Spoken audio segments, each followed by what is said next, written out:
কোনেও শান্তিপূৰ্ণ আন্দোলনৰ কথা বেলেগ, হিংসাৰ জৰিয়তে সমস্যাৰ সমাধান নহয়।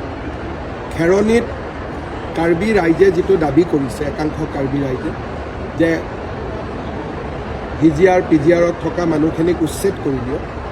গুৱাহাটী উচ্চ ন্যায়ালয়ৰ স্থগিতাদেশ আছে, কোৰ্টক বাদ দিটো কোনেও কাম কৰিব নোৱাৰে। যদি মই কিবা এটা কৰিব যাওঁ, মোৰ ওপৰতে কণ্টেম্প অফ কোৰ্ট হ'ব। দ্বিতীয়তে, যিখিনি মানুহ তাত বহি আছে তেওঁলোকৰ অধিকাৰ কি, এই বিষয়েও কোৰ্টত আলোচনা হ'ব।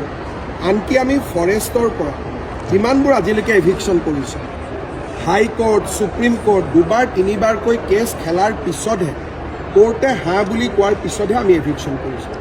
বহুত সময়ত মানুহে মোক কয় ইয়াত কৰি দিয়ক, তাত কৰি দিয়ক, তেতিয়া মই কওঁ লাহে লাহে, কাৰণ আইন আৰু আদালতক উপেক্ষা কৰি কোনো চৰকাৰে কাম কৰিব নোৱাৰে। এভিকশ্যন কৰিম বুলি ক'লেওতো পুলিচে কৰিব নোৱাৰে, কাৰণ কণ্টেম্প অফ কোৰ্ট তেওঁলোকৰ ওপৰত লাগিব।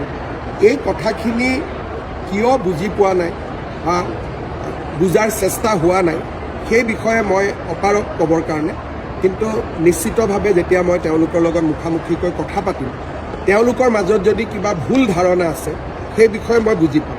কিন্তু এতিয়ালৈকে সাধাৰণতে কোৰ্টৰ অৰ্ডাৰ থাকিলে বাকী মানুহবিলাকে জবৰদস্তি নকৰে। এই যোৱা দুদিনত হোৱা ঘটনাটো আমি চাব লাগিব, কিন্তু এতিয়া পৰিস্থিতি শান্তি হওক, তাৰ পিছত বিষয়টো সম্পৰ্কে আমি পৰীক্ষা